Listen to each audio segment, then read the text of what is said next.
మొదలిడు గాథ ముగిసేదెప్పుడు మనుజుల బ్రతుకులలో. లగ్నం నుండి ద్వితీయ భావంలో కుజుడు ఉంటే కుజదోషమని శాస్త్రవచనం. ఇది కుటుంబ స్థానం మరియు వాక్కు స్థానం కూడా. ఎప్పుడైనా ఎక్కడైనా కరకు మాటల వలనే గొడవలు సంభవిస్తాయి. లగ్నం నుండి సప్తమ భావంలో పాపగ్రహమైన కేతువు వాంఛనీయం కాదు. కేతువు అగ్నితత్వగ్రహం మరియు అగ్నితత్వ సింహరాశిలో స్థితి.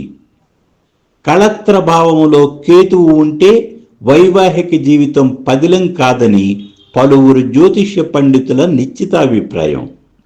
2లో కుజుడు 7లో కేతువు ఉన్నంత మాత్రాన విడాకులు రెండో పెళ్లి జరగాలని రూలేమీ లేదని చెప్పటం కోసమే ఈ వీడియో.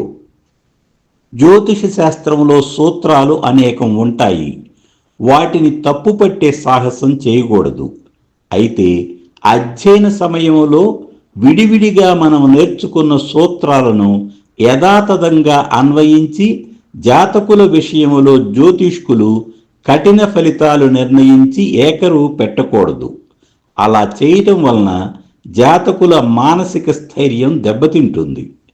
జాతక చక్రం మొత్తం సమగ్రంగా పరిశీలించి శుభగ్రహ బలాధిక్యతను బేరీజు వేసిన తదనంతరమే మంచి చెడులను విశ్లేషించవలసి ఉంటుంది. ఈ జాతకునికి తన 23వ ఏట వివాహం జరిగింది. భార్యాభర్తలు ఇరువురు ఒకరికి ఒకరు సహకరించుకుంటూ సంసారం సజావుగానే నడుపుకుంటున్నారు. వీరి అన్యోన్య దాంపత్య ఫలితం 2 పిల్లలు. మానవ సంబంధాలన్నీ మాయాబంధాలే కావున చిన్న చిన్న కలహాలు లేకుండా కాపురాలు అసాధ్యం కావున వాటి గురించి అప్రస్తుతం. వైవాహిక జీవితం గురించి పరిశీలించేటప్పుడు కేవలం 2వ ఇంట్లో కుజుని 7వ ఇంట్లో కేతువుని మాత్రమే గాక కళత్రాధిపతిని కళత్ర కారుకుని లగ్న పంచమ భాగ్యాధిపతులను మరీ ముఖ్యంగా యోగకారక గ్రహ బలాన్ని అన్నీ సంయుక్తంగా చూడాలి. ఇవన్నీ జాతక చక్రంలో బలంగా ఉండి కళత్ర భావాన్ని పటిష్టపరుస్తాయి. ఒక వంటకం తయారు చేసేటప్పుడు అనేక ఇంగ్రీడియంట్స్ మనం వాడతాం. విడివిడిగా ఇంగ్రీడియంట్స్ అన్నింటికీ వాటి వాటి సహజ ధర్మాలు ఉన్నప్పటికీ ఒక వంటకంలో అవి మిళితమై ఉండి వాటి సహజ ధర్మాలు మార్పు చెందుతాయి. కొన్నిసార్లు వాటి ఉనికి కంటికి కూడా కనిపించదు. జ్యోతిష సూత్రాలు ఇంగ్రీడియంట్స్ అనుకుంటే ఫలితం వంటకం అవుతుంది. ఏ ఇతర జాతక చక్రంతో పోల్చలేని విధంగా దేనికదే ప్రత్యేకంగా స్వతంత్ర ప్రతిపత్తిని ప్రతి జాతక చక్రం కలిగి ఉంటుంది. ఈ జాతక చక్రంలో కొన్ని అద్భుతాలున్నాయి. కుంభలగ్నం. ఈ లగ్నానికి లగ్న వ్యయాధిపతిగా శని శుభుడు. సముడైన గురుక్షేత్రంలో లాభభావంలో స్థితి యోగప్రదం. పైగా లగ్నాధిపతి శని తన 3వ దృష్టితో లగ్న భావాన్ని చూడటం సానుకూల విషయం. శనికి వ్యయాధిపత్యం కూడా ఉండటం, అష్టమ భావంపై దృష్టి ఉండటం వలన ఆకస్మిక అనారోగ్యాలు తత్సంబంధిత ఖర్చుల గురించి ఇక్కడ ప్రస్తుతం. పాపగ్రహము రాహువు లగ్నములో ఉన్నప్పటికీ కుంభములో రాహువు ప్రతికూలంగా ఉండలేడు. సంస్కరణా దృక్పథం, వేదాంత వైరాగ్య ఉదాత్త భావాల నిలయం కుంభరాశిలో రాహువు అంతా మిథ్య అనే వేదాంత ధోరణితో రూపాంతరం చెందటం వలన రాహువు తన సహజ ధర్మాలైన స్వార్థం, అత్యాశ లాంటి దుర్గుణాలు గణనీయంగా పలుచబడతాయి. జాతకునిలో ఉదాత్త ధార్మిక భావాలు ప్రస్ఫుటంగా కనిపిస్తాయి. సాధారణంగా లగ్న రాహువు తన సహజ లక్షణాలైన అహంకారాన్ని, మొండితనాన్ని, స్వార్థాన్ని, అత్యాశను ప్రదర్శించగలడని జ్యోతిష సూత్రం. కానీ కుంభరాహువు డౌన్ టు ఎర్త్ అంటే ఆశ్చర్యపోనవసరం లేదు. అయితే సప్తమ కేతువు అగ్నితత్వ సింహరాశిలో ఉండి లగ్న భావాన్ని చూడటం వలన జాతకునిలో సంఘర్షణ ఉంటుంది. ఇదే సమయంలో సప్తమాధిపతిని పరిశీలించాలి. రవి కుంభలగ్నానికి శుభుడు. శుభునికి శుభప్రదమైన పంచమ కోణ స్థితి రాజయోగం. పైగా మిథునం మిత్రక్షేత్రం. మరొక శుభుడైన పంచమాధిపతి శుభునితో చేరిక శుభప్రదం. పంచమాధిపతి బుధుడు పంచమ భావంలో బలవంతుడు.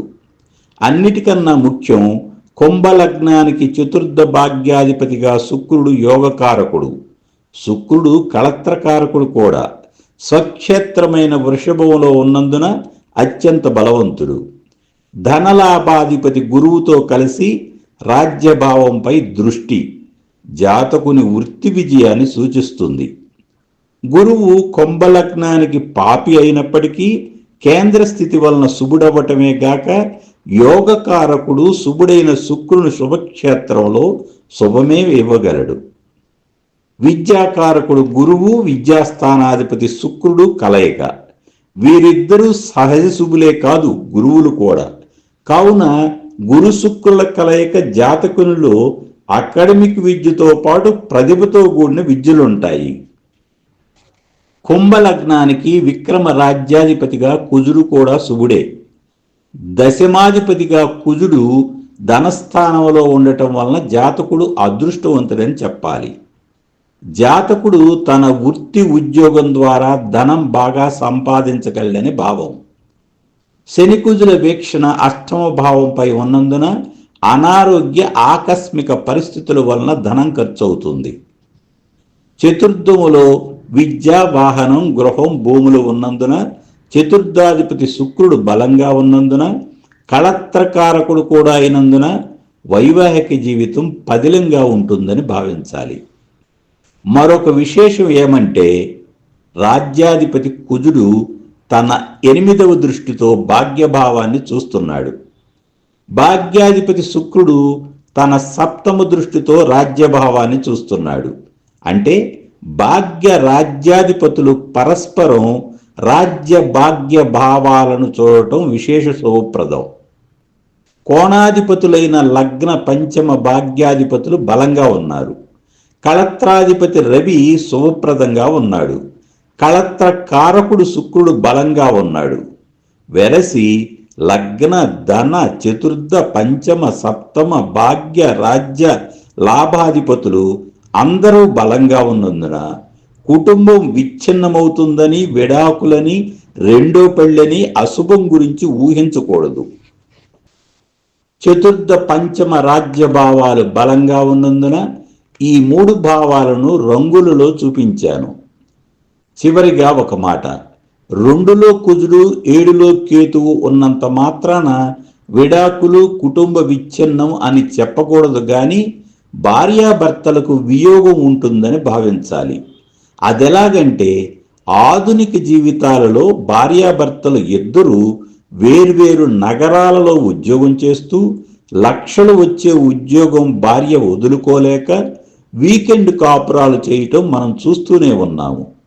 అదేవిధంగా ప్రైవేటు ఉద్యోగాలు స్థిరంగా లేనందున పురుషులు వివిధ ఉద్యోగాలు చేస్తూ ఇతర దేశాలలో ఉండవలసి రావటం, కొన్నిసార్లు భార్యకు వీసా రాకపోవటం, లేదా భార్య పెద్దవారైన అత్తమామలను చూసుకుంటూ పిల్లలను చదివించుకుంటూ ఏళ్ల తరబడి ఒక చోట ఉంటే భర్త సంపాదన నిమిత్తం వేరే ఊరిలో పని చేయవలసి రావటం ఏదైనా విరహము, వియోగమేగా.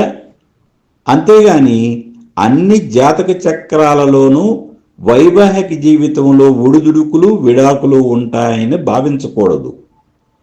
ఈ జాతకుని వైవాహిక జీవితం, కుటుంబ జీవితం బాగానే ఉన్నాయని, కుటుంబ బాధ్యతలు సజావుగా నిర్వర్తిస్తున్నాడని తెలియజేస్తూ ముగిస్తున్నాను.